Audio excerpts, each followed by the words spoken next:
Uniform acceleration का मतलब acceleration क्या होता है?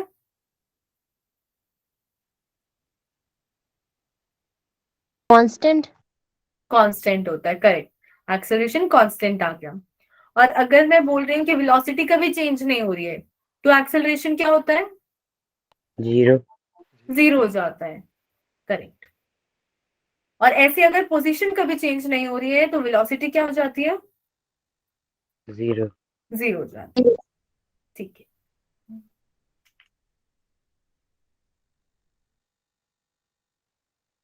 स्क्रीन दिख रहा है सबको?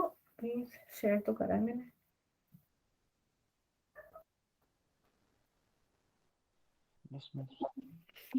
क्वेश्चंस ट्राई करे थे सबने?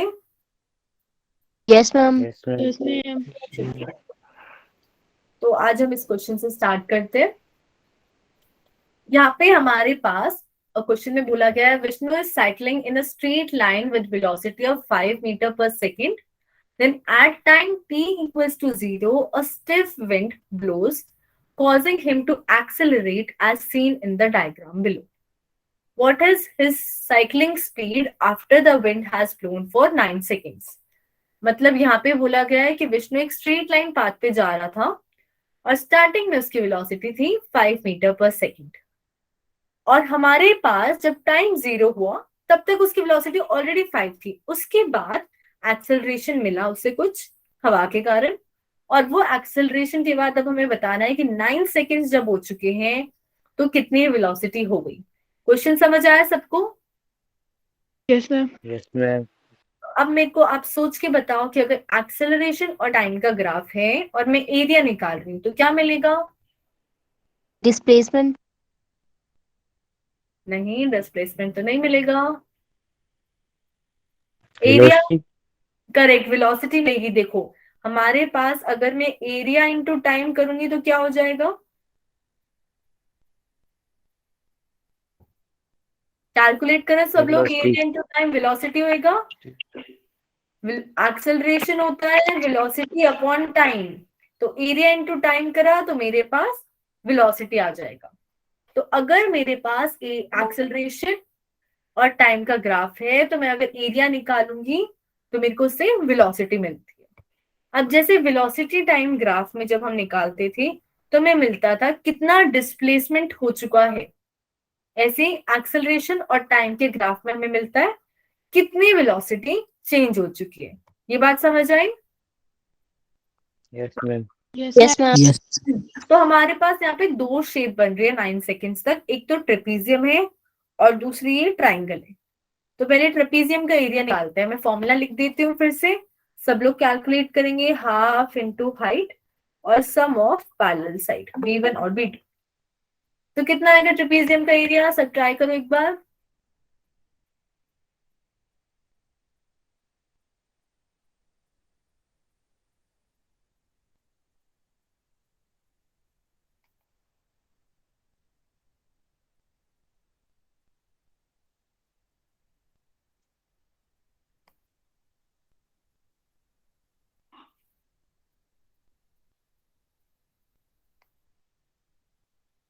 कितना आया? 20। 20 बोल रहा है सौरभ। मैम 22। सरिता बोल रही है 22। एक और आंसर देखते हैं किसका सही है।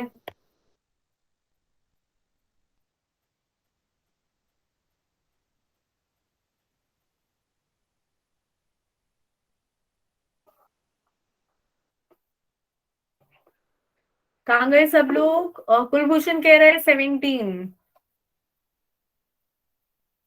एक तक है ये 32, 24। किसी का भी आंसर मैच नहीं कर रहा। सारे नंबर्स लिख दो 20 से 100 तक। साहिल और सौरभ का आंसर करेक्ट है, आंसर 20 है। चेक कर लेते हैं हम लोग कैसे आएगा। अगर हम इस ट्रेपीजियम में देखें तो हाइट क्या है मेरे पास, ये वाली साइड 4 है हाइट, तो मैं लिख देती हूँ हाफ इंटू 4। और दो पैरेलल साइड है, एक ये वाली है और एक ये वाली है। तो नीचे वाले का साइज है 7, आधी अपना माइक म्यूट कर लो, और जो ऊपर वाली साइड है उसका साइज है 3। तो उन दोनों को ऐड करेंगे तो हमारे पास 10 आ गया। और फिर हम मल्टीप्लाई करेंगे तो 20 मीटर पर सेकेंड आएगा। क्लियर है सबको यहाँ तक? Yes, ma'am. Yes, ma'am. Okay. अब अगर हम इस वाले पार्ट की बात करें तो इसका एरिया क्या आएगा?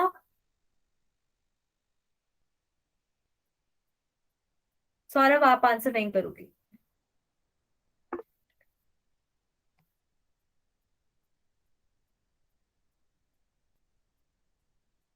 जो ट्रायंगल बनाया है, ट्रायंगल का एरिया होता है half into base into height, तो इस ट्रायंगल का एरिया क्या हो जाएगा?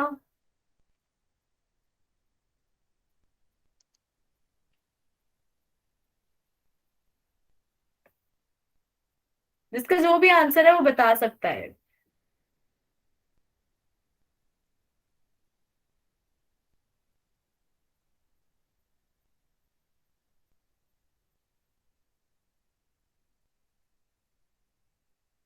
ठीक है, सबका आंसर 2 आ रहा है। एक बार चेक कर लेते हैं हम लोग यहाँ पे। जब ये ट्रायंगल लेंगे तो हमारे पास बेस हो गया ये 7 से 9 तक गए, मतलब 2 डिस्टेंस गए, तो बेस हो गया है 2। और हाइट कितने गए? 0 से यहाँ पे हम गए हैं -2 तक, ये है -1 और ये -2, तो हमारे पास हाइट हो गई फिर से 2। तो इसको अगर हम सॉल्व करेंगे तो हमारे पास आएगा 2 मीटर पर सेकेंड। पर अब ये बात ध्यान रखना, जो भी एक्सिस के नीचे एरिया होता है वो नेगेटिव होता है, और जो एक्सिस के ऊपर वाला एरिया होता है वो पॉजिटिव होता है। मतलब ये वाला एरिया तो पॉजिटिव है और ये वाला नेगेटिव। ये बात समझ आई सबको? Yes, ma'am. Yes, ma'am. तो जब आप टोटल वेलोसिटी निकालोगे 9 तक तो आप करोगे 20 में ऐड, पर ऐड करने वाली जो नेक्स्ट वेलोसिटी थी वो नेगेटिव है -2, तो आ जाएगी 18 मीटर पर सेकेंड। यहां तक समझ आया? Yes, ma'am. Yes, Yes, ma'am. ma'am. Yes, ma'am. पर जब टाइम 0 था तो ऑलरेडी उसकी वेलोसिटी 5 थी, तो हमारे पास टोटल बन जाएगी 18 + 5, 23 मीटर पर सेकेंड। किसी को कोई डाउट है इसमें? No, ma'am. Okay. No, ma'am.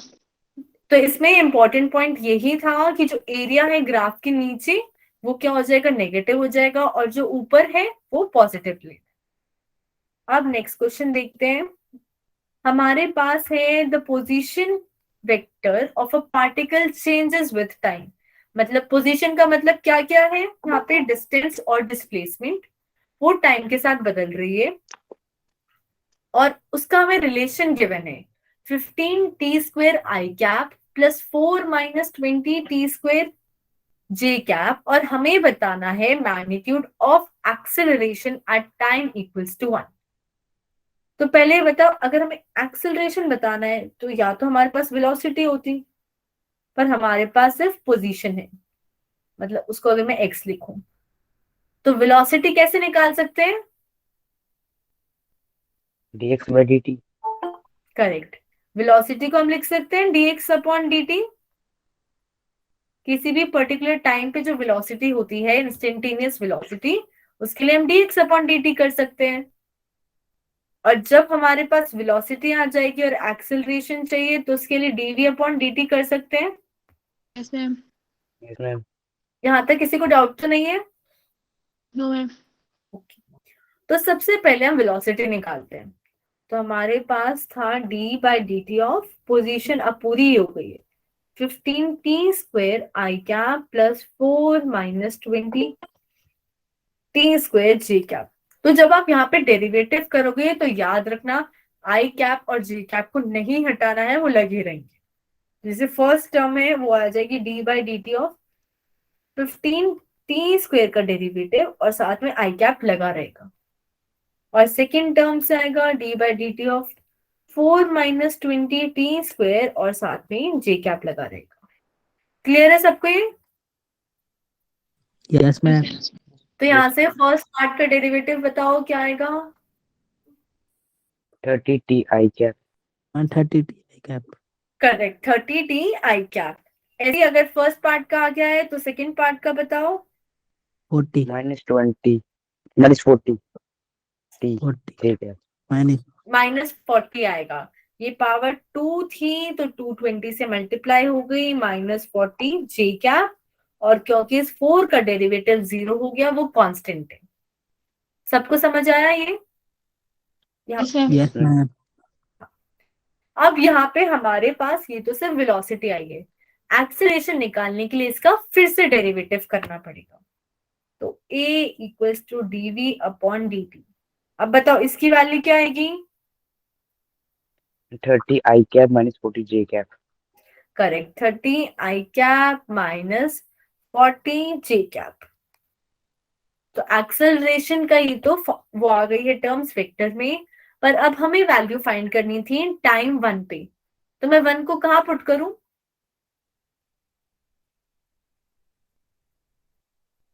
बताओ 1 को कहाँ पुट कर सकते हैं?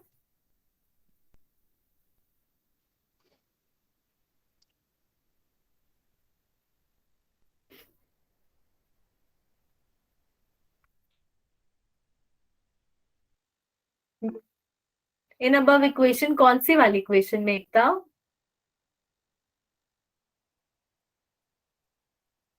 कोई भी गेस तो मार सकता है कि कहाँ पे पुट मैं करोगे।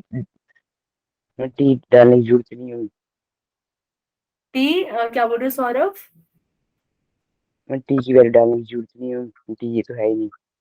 टी तो है ही नहीं एक्सेलरेशन में, तो मतलब हम आई कैप और जे कैप की जगह आई कैप और जे कैप ना एक थप्पड़ पड़ेगा।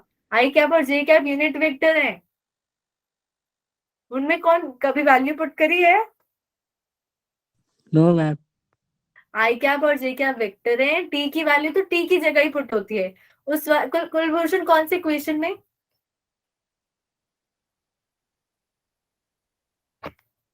कुलभूषण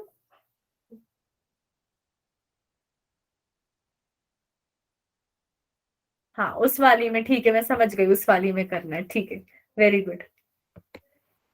हाँ तो यहाँ पे क्या है, हमारे पास एक्सेलरेशन में टी है ही नहीं, मतलब एक्सेलरेशन टाइम पे डिपेंड कर रहा है या नहीं कर रहा है?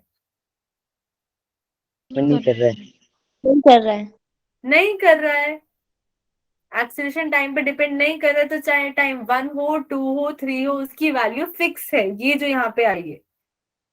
पर क्वेश्चन में मैग्नीट्यूड पूछा था, तो ये वेक्टर फॉर्म में है, तो इसका मैग्नीट्यूड निकालना पड़ेगा। समझ आया है सबको? Yes ma'am. Yes ma'am. Yes, ma'am.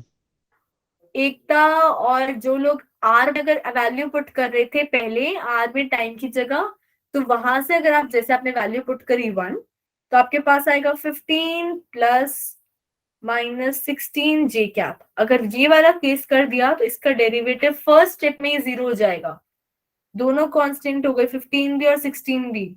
तो कभी आप एक्सेलरेशन तक पहुंचोगे ही नहीं। तो कभी भी पहले पुट नहीं करनी है, जो चीज निकालनी है उसका फॉर्मूला बनाना है, फिर वैल्यू सब्स्टिट्यूट करनी है। समझ आया सबको ये? Yes, yes ma'am. मैम। कुलभूषण मिल गई अब आपको कौन सी इक्वेशन में पुट करनी है?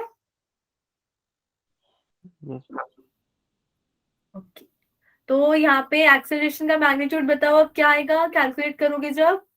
250 50 मीटर पर सेकंड स्क्वायर।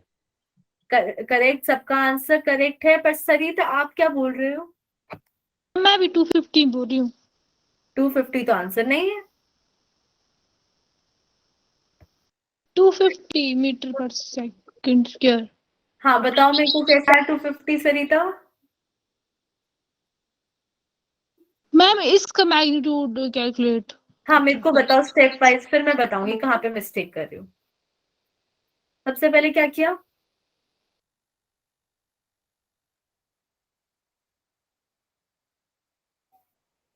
सरिता जो छोटे छोटे स्टेप्स आपने करे हैं वो बता दो एक बार, ताकि आपकी मिस्टेक ना हो आगे।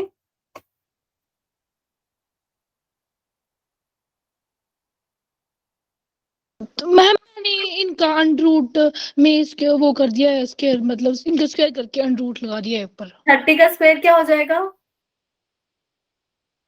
मैम 900। -40 का स्क्वायर? 1600। मैम 1600। 1600। इनको ऐड करेंगे तो क्या आएगा? मैम 2500। 2500।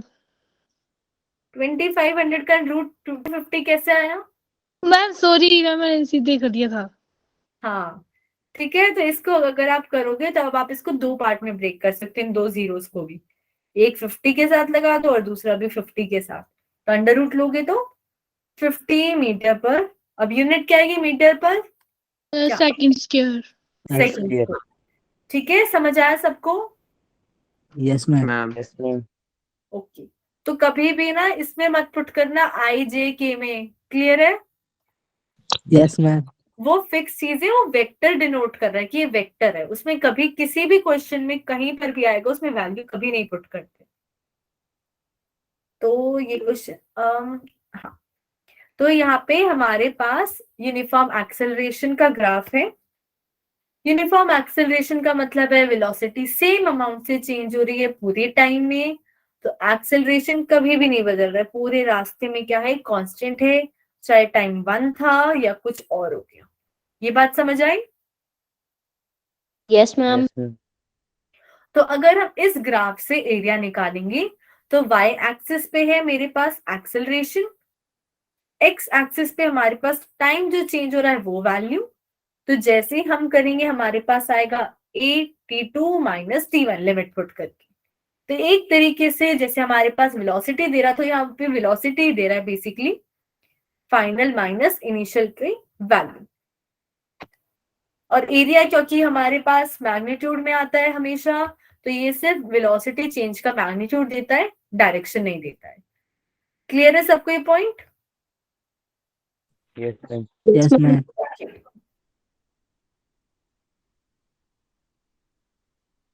शिवम बुरा तो नहीं मान गई, मैं असली में नहीं मार रही हूँ। No ma'am. ठीक है। तो हमारे पास यहाँ पे डिस्प्लेसमेंट टाइम ग्राफ है, तो अगर डिस्प्लेसमेंट टाइम ग्राफ का हम एरिया निकालेंगे तो क्या मिलेगा? यूनिट बता दो बस उसकी, एरिया निकालेंगे तो मैम मीटर पर स्क्वायर। मीटर पर सेकेंड नहीं मिलेगा डिस्प्लेसमेंट टाइम ग्राफ के एरिया से। एक बार सोचो, ये मैंने अभी तक नहीं पूछा है ना करवाया।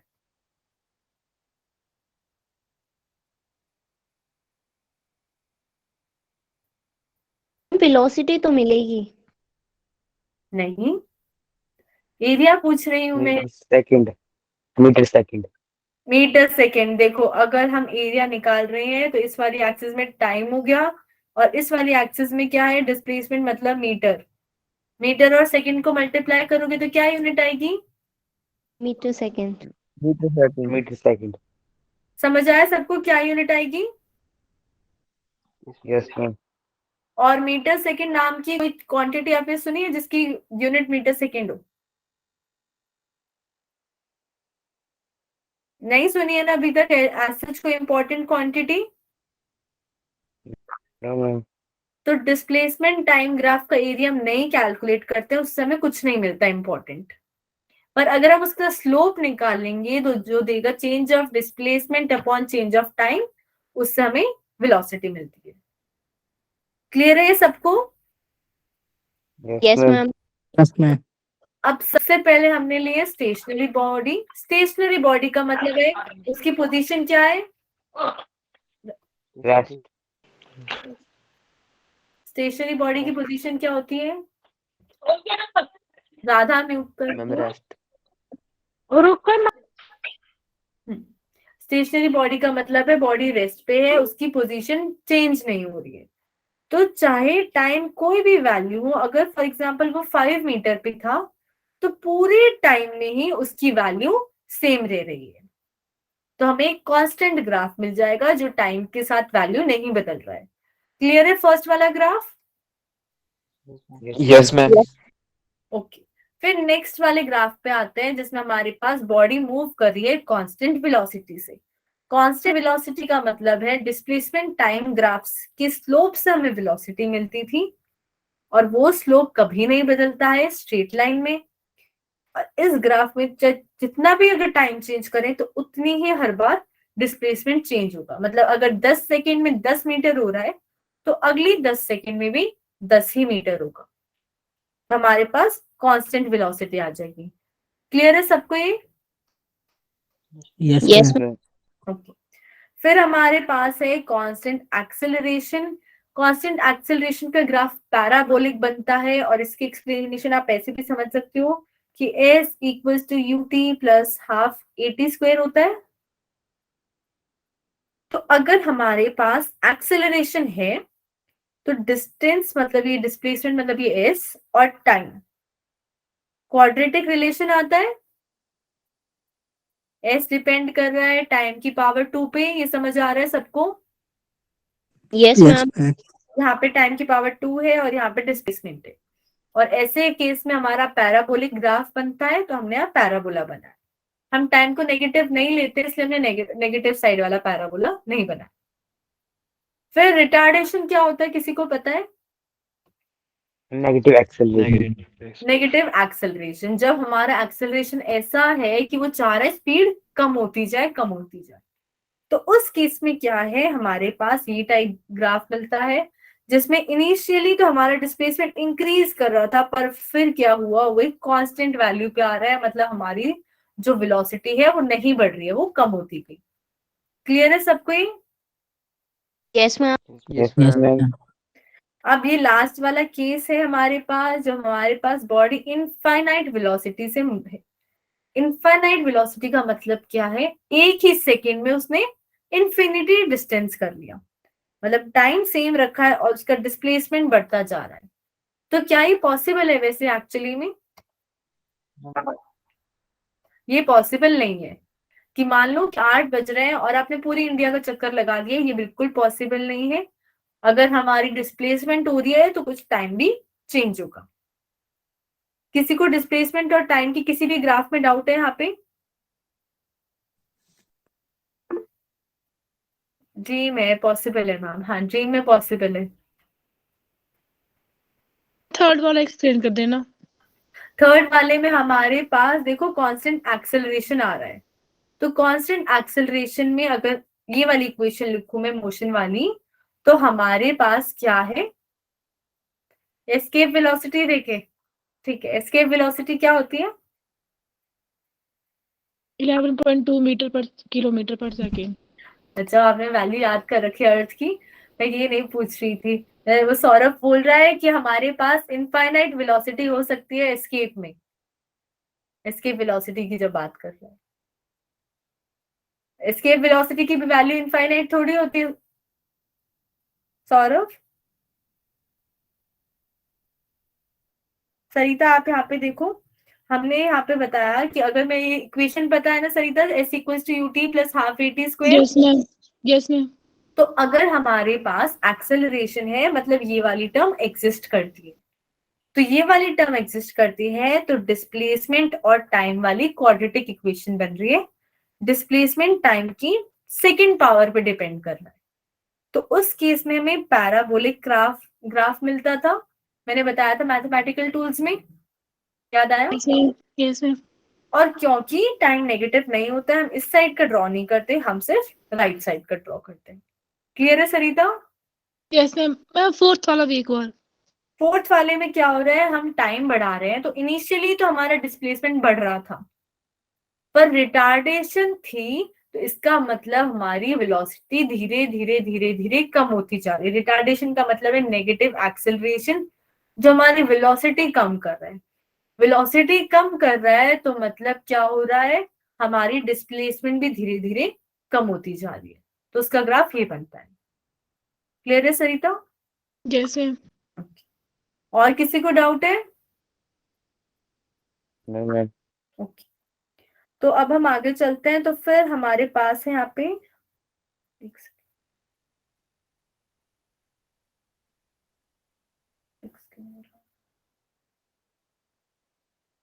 अगर हम बात करें वेलोसिटी टाइम ग्राफ की, तो वेलोसिटी टाइम ग्राफ क्या देता है हमें, स्लोप से एक्सेलरेशन देगा और एरिया से डिस्प्लेसमेंट देगा।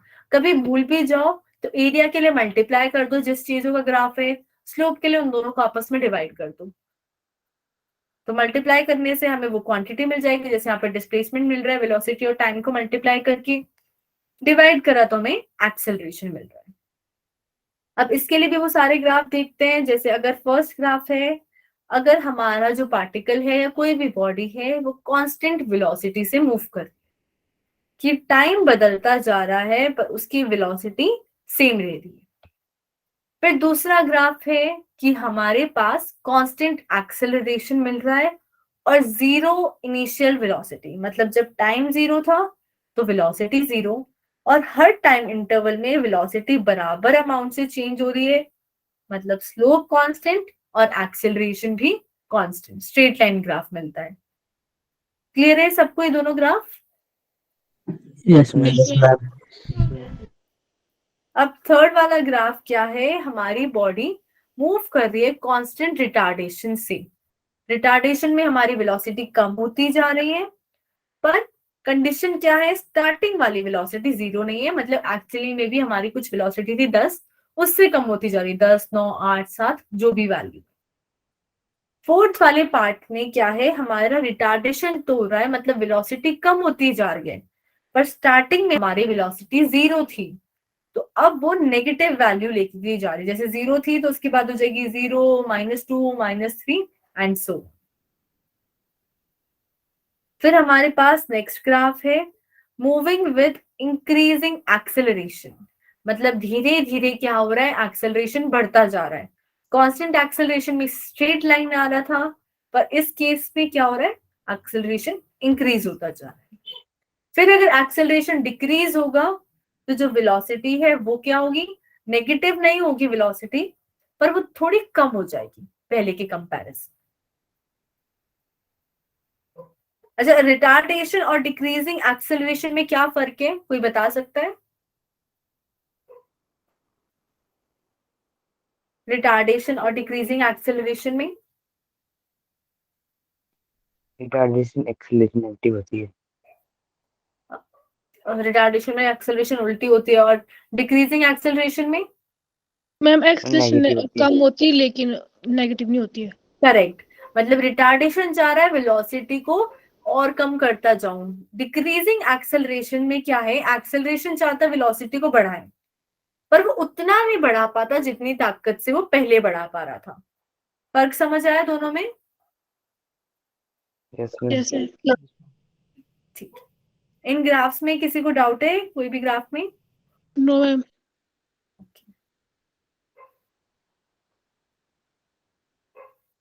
अब हम बात करते हैं एक्सेलरेशन और टाइम के ग्राफ की। तो अगर हम एक्सेलरेशन और टाइम को डिवाइड करेंगे तो हमें कुछ भी इंपॉर्टेंट नहीं मिलता है, यहाँ पे लिखा हुआ जर्क मिल जाता है, ठीक है।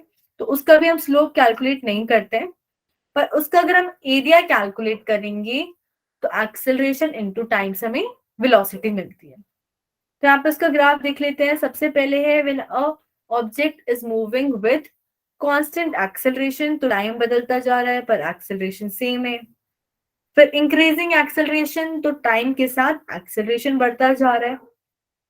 डिक्रीजिंग में अगर टाइम बढ़ता जा रहा है तो हमारा एक्सेलरेशन कम होता जा रहा है। क्लियर है सबको ये तीनों ग्राफ? कैसे मैम अब यहाँ पे हमने इक्वेशंस बनाई हैं यूनिफॉर्मली एक्सेलरेटेड एक्सेलरेशन के। इसमें हमारे पास हमने क्या कंसिडर किया, एक बॉल है, वो इनिशियली u वेलोसिटी से मूव कर रही है, तो इनिशियल वेलोसिटी हो गई u जब टाइम जीरो था। फिर उसको कुछ एक्सेलरेशन मिला a, तो एक्सेलरेशन ने क्या किया, उसकी वेलोसिटी इंक्रीज कर दी और फाइनल वेलोसिटी हो गई v। ये v कब हुई, जब उसने s डिस्प्लेसमेंट को कवर कर लिया। इतना समझ आया सबको? Yes ma'am. Yes ma'am. तो एस डिस्प्लेसमेंट को लिखने का एक और तरीका है कि अगर मैं यहाँ पे बोलूं ए पॉइंट से बी पॉइंट तक गया और यहाँ पे मेरे पास 10 मीटर है और ये मेरे पास 15 है कोऑर्डिनेट, ये इनिशियल पोजीशन और ये फाइनल पोजीशन, तो मैं एस की जगह एक्स एफ माइनस एक्स आई भी लिख सकती हूँ। Yes ma'am. Yes ma'am. ठीक है कि उन दोनों कोऑर्डिनेट्स का बस डिफरेंस लिया है। तो अगर हम इक्वेशंस की बात करें तो हमारे पास जो सेकेंड इक्वेशन ऑफ मोशन होती है S equals to U T plus half A T square, उसमें एस की जगह बस X F minus X I put कर दिया यहाँ पे, अगर हमें कोऑर्डिनेट्स गिवन है। क्लियर है ये वाली equation? Yes ma'am. Yes, ma'am. फिर अगर हम इसको देखें, ये जो डिस्ट्रीब्यूशन हमने शो कर रखी है यहाँ पे, तो अगर मेरे पास कोई भी बॉडी है वो कांस्टेंट वेलोसिटी से मूव कर रही है, मतलब उतनी ही उसकी इनिशियल थी उतनी ही उसकी फाइनल है, और एक्सेलरेशन उस केस में क्या हो जाएगा? 0 0 हो जाएगा। अगर वेलोसिटी चेंज नहीं कर रही है मतलब एक्सेलरेशन 0 है, तो इस केस में अगर मेरे को डिस्टेंस निकालना है या टाइम निकालना है, मैं डायरेक्ट इस फॉर्मूले से निकाल सकती हूँ। पर अगर मेरे पास कांस्टेंट एक्सेलरेशन आ रहा है तो मैं वो इक्वेशन ऑफ मोशन यूज करूंगी, v equals to u plus at, s equals to ut plus half at square, और v square minus u square equals to 2as। ये क्लियर है सबको?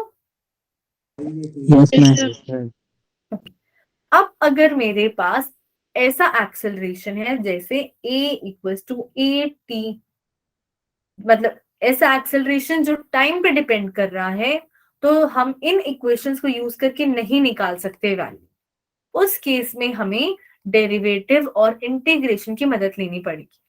ऐसे अगर एक्सेलरेशन गिवन है तो भी, और वरना अगर पोजीशन गिवन है at प्लस 5 t स्क्वायर, उस केस में भी हम क्या करना पड़ता है?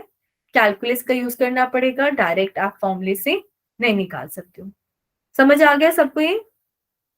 yes ma'am हमारे पास 3 इक्वेशंस होती हैं, ये तो आपको पता ही होगा। v equals to u plus at, s equals to ut plus half at square, v square minus u square equals to 2as। यहाँ पे मिसप्रिंट है, प्लस आएगा। इन वाली इक्वेशन को रेफर कर लेना, उसमें एक मिसप्रिंट है, बीच में प्लस आएगा। अब यहाँ पे न्यूमेरिकल करते हैं, बहुत इजी न्यूमेरिकल है। जिसको आंसर करना है प्लीज हैंड रेज करना, चैट बॉक्स में मत लिखना अभी। यहाँ पे है, a particle starts from rest and moves with an acceleration of 4 meter per second square and covers a distance of 15 meter. The final velocity of the particle will be। अगर particle rest पे start हो रहा है तो मतलब क्या given है यहाँ पे? u u गिवन है। कितना हो जाएगा u? 0 0 हो जाएगा, 0 रेस्ट पे से स्टार्ट करें। फिर 4 मीटर पर सेकेंड उसने क्या दे रखा है? एक्सेलरेशन। करेक्ट। और ये किसकी वैल्यू है? x इक्वेशंस में हम क्या लिखते हैं? s लिखते हैं, तो s की वैल्यू भी 15 मीटर। हमें निकालना क्या है अब? क्या निकालना है इस क्वेश्चन में? फाइनल वेलोसिटी, yes ma'am मतलब v निकालनी है। तो अब 3 इक्वेशंस ऑफ मोशन होती है हमारे पास, कौन सी वाली यूज करेंगे? फर्स्ट, सेकंड या third? third Ma'am, B square minus U square. Correct, third वाली यूज करेंगे। वो होती है v square minus u square equals to 2as। ये वाली इसलिए यूज करेंगे क्योंकि हमें u भी पता है, a भी पता है और s भी पता है। तो आंसर क्या आएगा? √120 मीटर पर सेकंड। ठीक है, सौरभ कह रहे हैं √120 मीटर पर सेकेंड, और किसी का भी वेट कर लेते हैं। गीतांश आपका क्या आ रहा है? √20 metre. Okay, Shivam already answer कर चुका है। एकता आपका क्या आया? मैम √120। करेक्ट, सबका आंसर करेक्ट है। जिनको कंफ्यूजन है, जिनका नहीं आया वो एक बार देख लो। हमें v स्क्वायर कैलकुलेट करना है, इनिशियल वेलोसिटी 0 है तो उसका लिखने का कोई फायदा ही नहीं है। एक्सेलरेशन हमें गिवन है 4 और डिस्प्लेसमेंट यहाँ पे गिवन है 15। अगर आप इन सारी टर्म्स को मल्टीप्लाई करोगे आपको 120 मिलेगा, और वेलोसिटी हमें निकालनी थी तो √120 और मीटर पर सेकेंड। क्लियर है सबको? Yes ma'am. Yes, ma'am. Yes ma'am. अब यहाँ पे नेक्स्ट क्वेश्चन देखते हैं। A body initially moving with velocity of 4 metre per second attains a velocity of 20 metre per second in 4 second, और acceleration बताना है। इनिशियली मूविंग विद वेलोसिटी का मतलब क्या दे रखा है? u यू दे रखा है 4 मीटर पर सेकेंड, और फिर ये क्या वैल्यू दे रखी है? V फाइनल वेलोसिटी दे रखी है, फाइनल करेक्ट। और टाइम दे रखा है हमें यहाँ पे 4 सेकेंड। हमें एक्सेलरेशन निकालना है, कौन सी इक्वेशन यूज करेंगे? Ma'am b is equal to u plus 80. Correct, first वाली यूज करेंगे, v equals to u plus 80। Value निकालो एक्सेलरेशन की, क्या आ रही है एक बार? मैम डी वाला आंसर सही है। और आंसर आ गया हमारे पास 4। करेक्ट है, सबका आंसर डी है। हमने यहाँ पे वैल्यू पुट कर लेते हैं, तो v की जगह 20 पुट करा, u है हमारा 4 प्लस a इंटू 4। तो ये वाला 4 जब लेफ्ट साइड जाएगा हमारे पास आ गया 16 इक्वल्स टू 4a, और एक्सेलरेशन क्या आ जाएगा 4, और यूनिट क्या आएगी इसकी? मीटर पर सेकंड per स्क्वायर। second square. Metre per second square. Clear है सबको ये? Yes ma'am. अब यहाँ पे है a particle moving with 10 metre per second along a straight line is subjected to a constant acceleration. After some time, its velocity is observed to be 30 meter per second. Find out the velocity of the particle at the mid of its subsequent path. तो सबसे पहले जो हमें velocity दे रखी है, कौन सी दे रखी है? initial इनिशियल वाली दे रखी है। फिर बोला है ये पार्टिकल जब मूव कर रहा था तो पूरे रास्ते में इसका एक्सेलरेशन सेम रह रहा है a, और उसने बोला कुछ टाइम के बाद उसकी वेलोसिटी हो गई इतनी। फिर लास्ट पार्ट में उसने पूछा है कि इस पूरे रास्ते के जो एग्जैक्टली मिड पॉइंट है, हमें बताना है यहाँ पे उसकी कितनी वेलोसिटी होगी। तो अगर वो a से b तक गया है तो a पार्ट पे कितनी वेलोसिटी है उसकी, 10 मीटर पर सेकंड। b पे कितनी है, 30 30 मीटर पर सेकंड। और यहाँ से यहाँ तक और यहाँ से यहाँ तक डिस्टेंस बराबर है। yes ma'am तो अगर ये s है तो ये भी हमारा s हो जाएगा। यहाँ तक कोई डाउट किसी को? No ma'am. तो इस क्वेश्चन में हमें पता है इस पूरे मोशन में एक्सेलरेशन सेम लग रहा है a। तो अगर हमें वेलोसिटी निकालनी है तो हम कैसे निकाल सकते हैं, कौन सी इक्वेशन यूज कर सकते हैं? s is equal to ut plus half at square time तो है ही नहीं हमारे पास। v square minus u square is equal to 2as हाँ, v square minus U square equals to 2as। तो पहले अगर मैं a से c तक की बात करूं तो फाइनल वेलोसिटी क्या है a से c में? v v फाइनल वेलोसिटी है v स्क्वेयर। इनिशियल वेलोसिटी क्या है? n क्या है इनिशियल वेलोसिटी? 10 10 है, तो हमने 10 का स्क्वायर लिखा इक्वल्स टू 2। एक्सेलरेशन a है और यहाँ पे डिस्प्लेसमेंट ट्रैवल करी उसने s। यहाँ तक किसी को डाउट है? No ma'am. No ma'am. Okay. अब सेकंड वाला पार्ट देखते हैं, जब वो c से b में गया तो इसके लिए फाइनल वेलोसिटी क्या है? 30 करेक्ट। इनिशियल वेलोसिटी क्या है? यू v v है, अब v स्क्वायर, और एक्सेलरेशन अभी भी सेम है a और रास्ता भी सेम है s। तो अगर v निकालना है तो मैं क्या करूं? compare दोनों को इक्वेट कर दे, ये दोनों चीजें सेम है।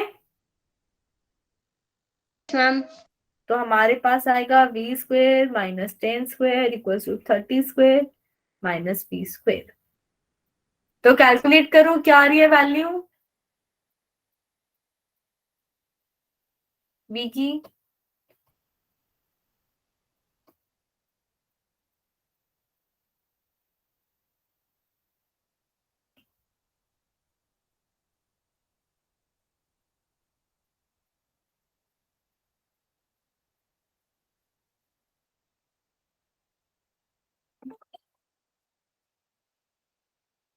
किसी की भी वैल्यू नहीं आई?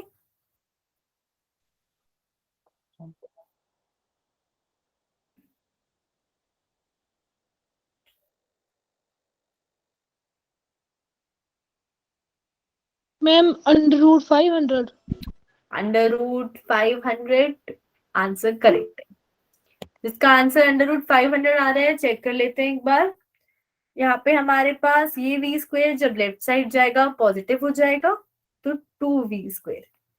राइट साइड में 30 का स्क्वायर था तो 900 हो गया, और 10 का स्क्वायर मतलब 100 राइट साइड में जाएगा तो ये हो गया। फिर यहाँ से हमारे पास आया 1000 इक्वल टू 2v स्क्वायर, और v स्क्वायर की वैल्यू आ गई 500 और v की वैल्यू आ जाएगी √500। समझ आया ये सबको कैसे किया है? Yes ma'am. Yes ma'am. और यहाँ पे यूनिट क्या हो जाएगी? मीटर/सेकंड। Metre per second. किसी को कोई डाउट तो नहीं है इस क्वेश्चन में कैसे करना है? No ma'am. अब यहाँ पे कुछ क्वेश्चंस है आपकी प्रैक्टिस के लिए, तो इनको आपको खुद ट्राई करना है, और अगर किसी को कोई डाउट होगा किसी भी पार्ट में तो मेरे से पूछ सकते हैं। एक बार गो थ्रू कर लेते हैं। An automobile travelling at 40 km/h can be stopped at a distance of 40 metre by applying brake. If the same automobile is travelling at 80 km/h, हमें स्टॉपिंग डिस्टेंस बताना है। मतलब एक कार जा रही थी, वो 40 की स्पीड से जा रही है, 40 मीटर के बाद वो रुक गई। अगर वही कार 80 km/h से जा रही है तो कितने डिस्टेंस के बाद रुकेगी? फिर नेक्स्ट क्वेश्चन में बोला है कि अगर एक कार 60 km/h से जा रही है और हमें ब्रेक लगाने पड़े 20 मीटर के बाद जाके वो रुक रही है, और अब कार 120 किलोमीटर पे जा रही है, तो हमें फिर से स्टॉपिंग डिस्टेंस ही बताना है। तो फर्स्ट और सेकंड क्वेश्चन सिमिलर ही है। फिर ब्रेक कौन सी लगाई मैम? हैंड, ठीक है, हैंड ब्रेक लगाया हमने यहाँ पे।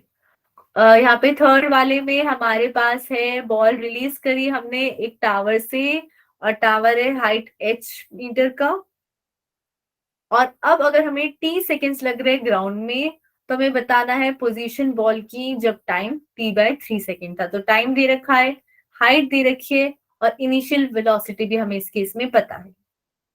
फिर नेक्स्ट क्वेश्चन में हमें बिल्डिंग से हमें दो बॉल को फेंका a और b। a is throne upwards, मतलब a को ऊपर की तरफ फेंका है और b को नीचे की तरफ, और उन दोनों की वेलोसिटीज हमें बतानी है जब वो ग्राउंड पे पहुंचेगी। फिर हमें क्वेश्चन नंबर 5 में हमें बोला if a body loses half of its velocity on penetrating 3 centimeter in a wooden block, how much will it penetrate before coming to rest? मतलब उसकी जो भी वेलोसिटी थी पहले, वो क्या हुआ, लकड़ी में जाने के 3 सेंटीमीटर बाद उसकी आधी हो गई।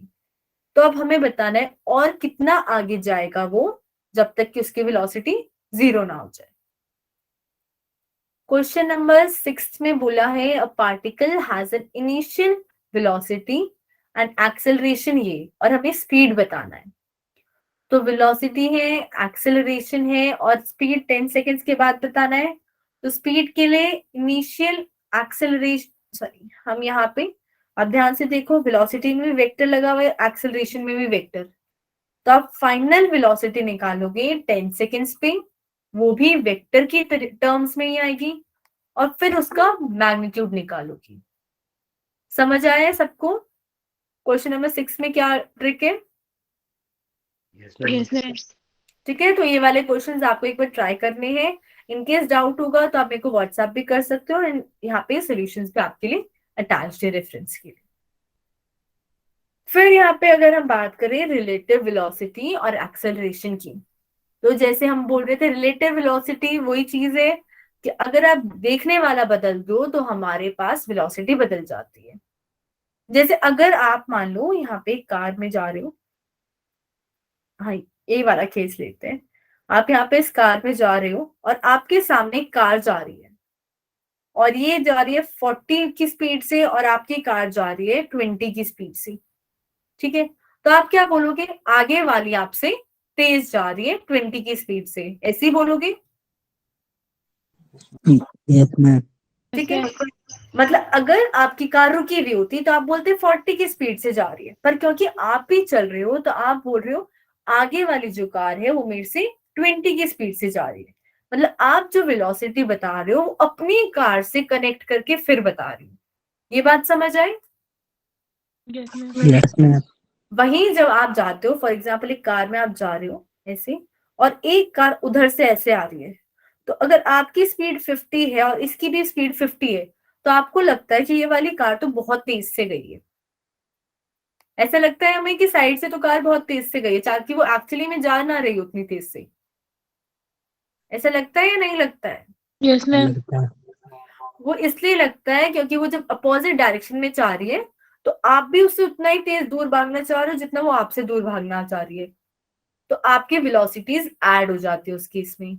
ये बात समझ आई? Yes yes ma'am. मैम। तो आपको लगता है कि भाई वो एक्चुअली में 100 की स्पीड से जा रही है, पर एक्चुअली में वो 100 आपको इसलिए लग रहा है क्योंकि आप भी 50 की स्पीड से दूर जा रहे हो। तो रिलेटिव वेलोसिटी का मतलब होता है जब हम किसी भी ऑब्जेक्ट की वेलोसिटी बताते हैं एक दूसरे ऑब्जेक्ट के उसमें, चाहे वो ऑब्जेक्ट रुका हुआ हो या मूव कर रहा हो।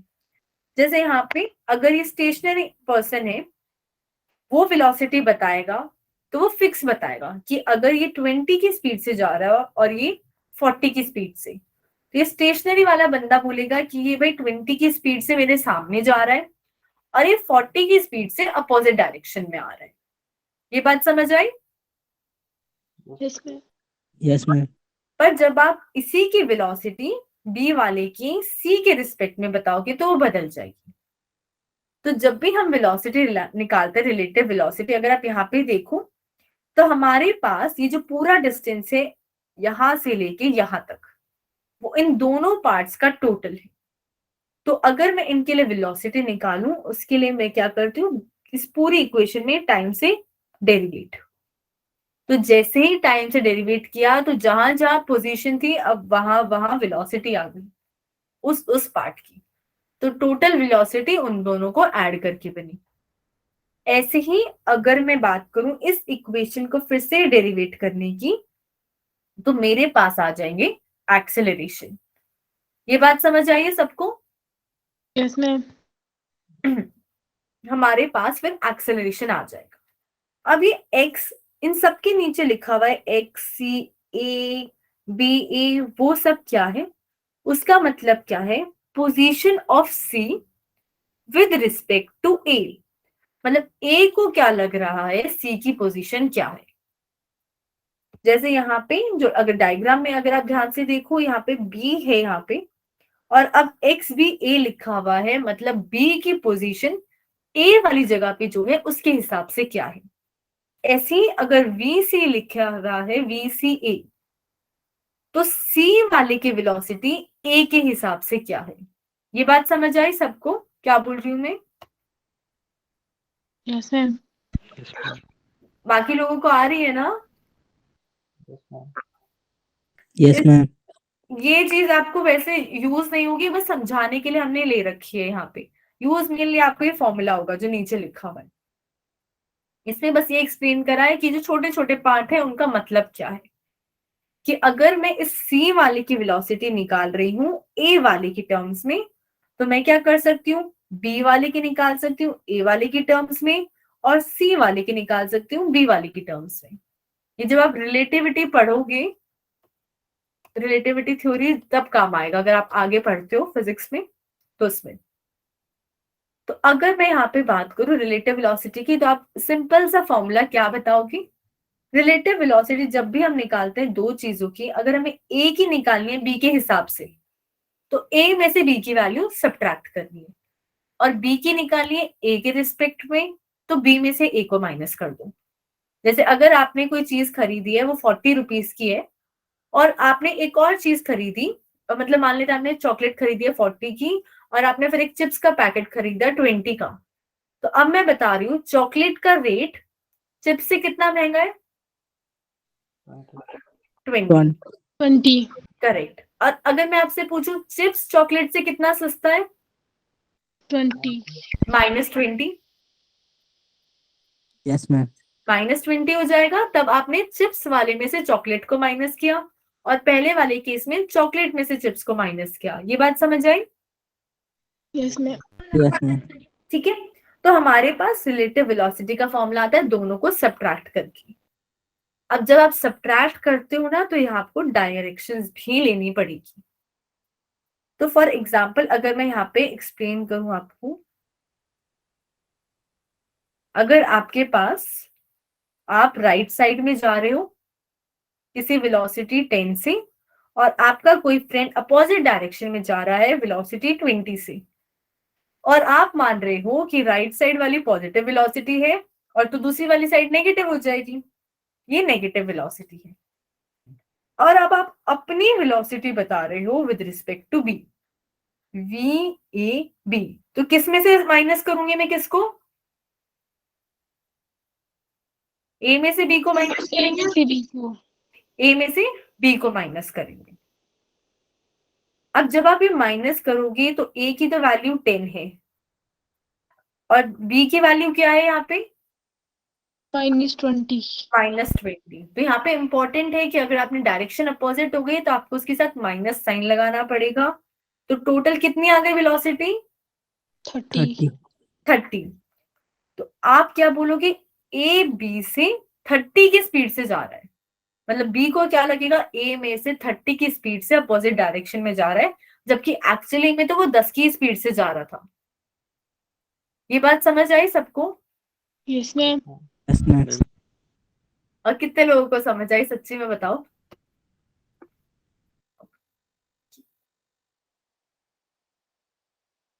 जिसको भी इसमें डाउट है वो बता दो। बस कंसेप्ट ये है कि रिलेटिव वेलोसिटी में दो वेलोसिटीज लेते हैं, उनका डिफरेंस फाइंड करते हैं, तो हमें दोनों के बीच का रिलेशन मिल जाता है। अगर वो अपोजिट डायरेक्शन में कोई सी भी वेलोसिटी है तो उसके साथ डायरेक्शन का साइन लगाना पड़ेगा कि माइनस, और अगर सेम डायरेक्शन में है तो दोनों ही पॉजिटिव होंगी, तो दोनों का वैसे ही आप डिफरेंस ले सकते हो। अब फॉर एग्जाम्पल यहाँ पे क्वेश्चन है, a passenger train of length 60 metre travels at a speed of 80 kilometre per hour. मतलब एक ट्रेन है वो 60 मीटर की है और वो 80 किलोमीटर पर आवर से चल रही है, और एक और ट्रेन है वो 120 मीटर की है और वो ट्रैवल कर रही है 30 किलोमीटर पर आवर।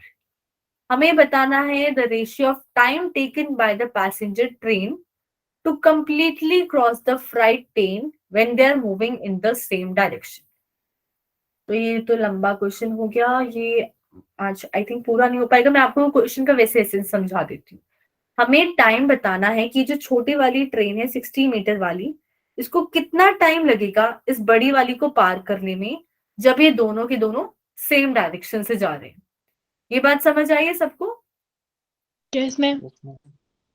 तो जब भी ऐसा मोशन होगा कि ऐसा क्वेश्चन होगा कि जिसमें दोनों बॉडीज मूव कर रही हैं, तो पहले आपको रिलेटिव वेलोसिटी निकालनी पड़ेगी। फिर क्योंकि हमें टाइम निकालना है तो आप मेरे को वैसे सोच के बताओ इस क्वेश्चन में। चलो इतना ही पार्ट देखते हैं आज, कि अगर ये 60 और ये 120 है, पीछे वाली ट्रेन को कितना डिस्टेंस ट्रैवल करना है इसको पार करने के लिए 120 वाली को? 60। ओके, सरिता ने बोला 60। और कोई आंसर करना चाहता है?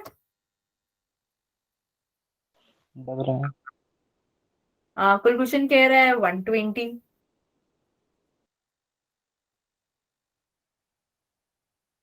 गीता 180। सरिता क्या बोला आंसर? 180। 180 होगा। वेरी गुड, 180 आंसर करेक्ट है। समझते हैं कैसे? ये 120 मीटर की ट्रेन है, पीछे से 60 मीटर की आ रही है, तो जब इसने 60 पार किया तो इसके आधे पे पहुंची, और उसने और 60 पार किया तो इसके यहाँ पे पहुंच गई वो। इतना समझ आया? Yes ma'am. अब क्या पार करना है उसे? अपनी लेंथ, कि वो पूरी की पूरी उससे आगे निकल जाए। तो उससे पूरी आगे निकलने के लिए उसको अपनी पूरी लेंथ मतलब 60 मीटर और आगे जाना पड़ेगा। तो टोटल पहले उसने उस ट्रेन को पार किया जो 120 थी, ताकि वो उसके बराबर पहुंच जाए। फिर उसने एक्स्ट्रा अपनी लेंथ को पार किया 60 मीटर, तो उसको पूरा ट्रैवल करना था यहाँ पे 180 मीटर। समझ आया सबको 180 कैसे आया? Yes ma'am. Yes ma'am. और यही सेम डिस्टेंस उसे तब पार करना पड़ेगा जब दोनों अपोजिट डायरेक्शन में जा रही हैं। इस केस में तो ऐसे जा रही है, उस केस में क्या होगा, 120 मीटर वाली उधर जा रही है और 60 वाली इधर से आ रही है, तो अभी भी उसे 180 ही ट्रैवल करना पड़ेगा। पर क्योंकि पहले वाले केस में उनकी वेलोसिटीज क्या होंगी, सब्ट्रैक्ट होंगी या ऐड होंगी जब सेम डायरेक्शन में जा रही है? ऐड होंगी। सेम डायरेक्शन में ऐड होती है, सब्ट्रैक्ट होती है? ऐड होती है। सब्ट्रैक्ट होती है, करेक्ट है गुतांश। हमारे पास यहाँ पे सब्ट्रैक्ट होंगी। अगर आप देखो, अच्छा इसमें मूव किसको करना है, हम किसका निकाल रहे हैं सारा टाइम, पैसेंजर का या फ्राइट ट्रेन का? ट्रेन का। कौन सी वाली ट्रेन का, पहले वाली का दूसरी वाली का? 60 वाली का। 60 वाली का। तो हमें 60 वाली की वेलोसिटी बतानी है दूसरे के हिसाब से, मतलब velocity of one with respect to second जो हो जाएगी v1 माइनस v2। इतना समझ आया सबको? Yes ma'am. तो